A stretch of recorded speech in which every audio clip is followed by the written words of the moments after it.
Party കോടതി തീരുമാനമെന്ന പോലെ വിദഗ്ധമായി ആസൂത്രണം ചെയ്ത കൊലപാതകം. ശുക്കൂർ വധക്കേസിൽ 2012 ഓഗസ്റ്റ് 23 പോലീസ് സമർപ്പിച്ച കുറ്റപത്രത്തിലെ പരാമർശമാണിത്. CPM നേതാക്കളെ തടഞ്ഞതിന് പ്രതികാരമായി പിടിയിലായവരെ വധിക്കാൻ ആസൂത്രിത ഗൂഢാലോചന നടന്നുവെന്നും പട്ടാപ്പകൽ വിചാരണ നടത്തി വധശിക്ഷ നടപ്പിലാക്കിയെന്നും പോലീസും CBIയും ഒരുപോലെ വ്യക്തമാക്കുന്ന സംഭവം. ഈ ഗൂഢാലോചനയിൽ CPM നേതാക്കളായ P ജയരാജനും TV രാജേഷിനും നേരിട്ട് പങ്കുണ്ട് എന്നത് പകൽ പോലെ വ്യക്തമാവുകയാണ്. മുസ്ലിം ലീഗ് പ്രവർത്തകൻ അരിയിൽ അബ്ദുൽ ഷുക്കൂറിനെ കൊലപ്പെടുത്തിയ കേസിൽ ഇവർ സമർപ്പിച്ച വിടുതൽ ഹർജി എറണാകുളം CBI പ്രത്യേക കോടതി തള്ളിയതോടെ ഇരുവരും വിചാരണ നേരിടേണ്ട സ്ഥിതിയാണ്. കേസിൽ വിചാരണ കൂടാതെ വിടുതൽ നൽകണമെന്നാവശ്യപ്പെട്ട് 2023 ജനുവരിയിലായിരുന്നു P ജയരാജനും TV രാജേഷും എറണാകുളം CBI സ്പെഷ്യൽ കോടതിയിൽ സംയുക്തമായി ഹർജി നൽകിയത്. കൊലപാതകം, ക്രിമിനൽ ഗൂഢാലോചന തുടങ്ങിയ വകുപ്പുകളാണ് P ജയരാജനും TV രാജേഷിനുമെതിരെ CBI സമർപ്പിച്ച കുറ്റപത്രത്തിലുള്ളത്. നേരത്തെ ക്രൈംബ്രാഞ്ച് അന്വേഷിച്ച കേസിൽ ക്രിമിനൽ ഗൂഢാലോചന കുറ്റം ഒഴിവാക്കിയായിരുന്നു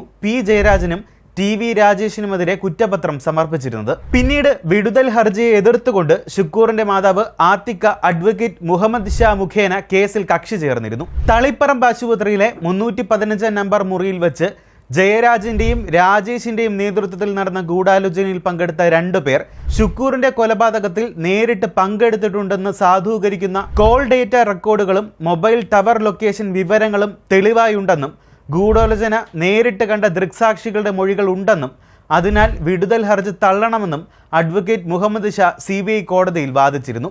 ഇരുഭാഗങ്ങളുടെയും വാദം കേട്ട ശേഷമാണ് കേസിൽ ജയരാജനും രാജേഷും വിചാരണ നേരിടണമെന്ന് കണ്ടെത്തിയത്. ഇരുവരുടെയും വിടുതൽ ഹർജി CBI സ്പെഷ്യൽ കോടതി ജഡ്ജി P ശബരിനാഥ് തള്ളിയത്.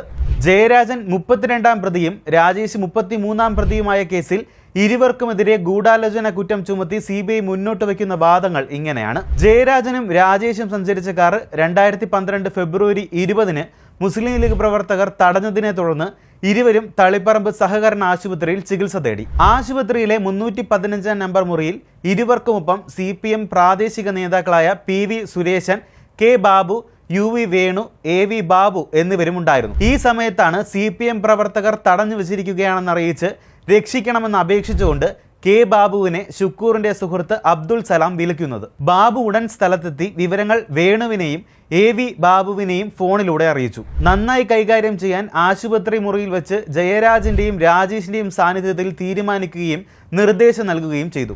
പിന്നാലെ സുരേഷനും സംഭവ സ്ഥലത്തെത്തി. ഇതിനുശേഷമാണ് കൊലപാതകം നടന്നത്. മാർച്ച് 1 കേസിലെ ആദ്യ അറസ്റ്റ് സംഭവിക്കുന്നത്. അന്ന് CPM പ്രവർത്തകൻ അജിത് കുമാർ പിടിയിലായി. തുടർന്ന് മാർച്ച് 22 18 പേരുടെ പ്രതിപ്പട്ടിക കോടതിയിൽ സമർപ്പിച്ചു. പിന്നീട് ജൂൺ 12, ജൂലൈ 9 തീയതികളിലായി P ജയരാജനെ 2 തവണ ചോദ്യം ചെയ്തു. July 30 TV Rajesh Kannur town CI ഓഫീസിൽ ചോദ്യം ചെയ്യലിന് വിധേയനായി. അന്നേ ദിവസം 3ാം വട്ട ചോദ്യം ചെയ്യലിന് ജയരാജന് നോട്ടീസ് ലഭിച്ചു. ഓഗസ്റ്റ് 1 3ാം വട്ട ചോദ്യം ചെയ്യലിനായി CI ഓഫീസിലെത്തിയ P ജയരാജനെ പോലീസ് അറസ്റ്റ് ചെയ്യുന്നു. ഇതേ തുടർന്ന് കണ്ണൂർ ജില്ലയിലെ പലയിടത്തും അക്രമ സംഭവങ്ങൾ അരങ്ങേറി. ഒടുവിൽ August 13 TV Rajesh MLA Kannur 1ാം class magistrate കോടതിയിൽ കീഴടങ്ങി.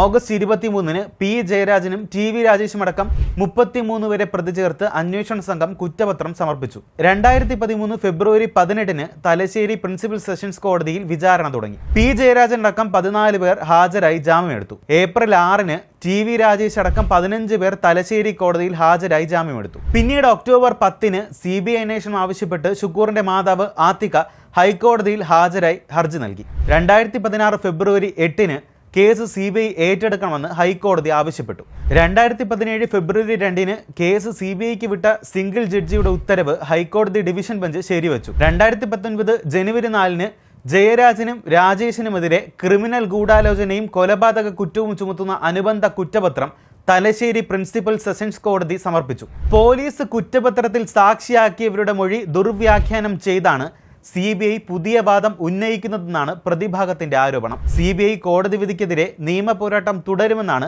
P ജയരാജൻ അറിയിച്ചിരിക്കുന്നത്. നിയമവിദഗ്ധരുമായി ആലോചിച്ച് വേണ്ട നടപടി സ്വീകരിക്കുമെന്ന് ജയരാജൻ ഫേസ്ബുക്ക് പോസ്റ്റിൽ കുറിച്ചിട്ടുണ്ട്. കൂടുതൽ വാർത്തകൾക്കും വിശേഷങ്ങൾക്കുമായി ഞങ്ങളുടെ channel like, share and subscribe ചെയ്യുക. ഞങ്ങളുടെ വീഡിയോകൾ ഉടനടി ലഭ്യമാകുന്നതിന് സബ്സ്ക്രൈബ് ബട്ടണിലെ ബെൽ ഐക്കൺ ഇനാബിൾ ചെയ്യാനും മറക്കരുത്.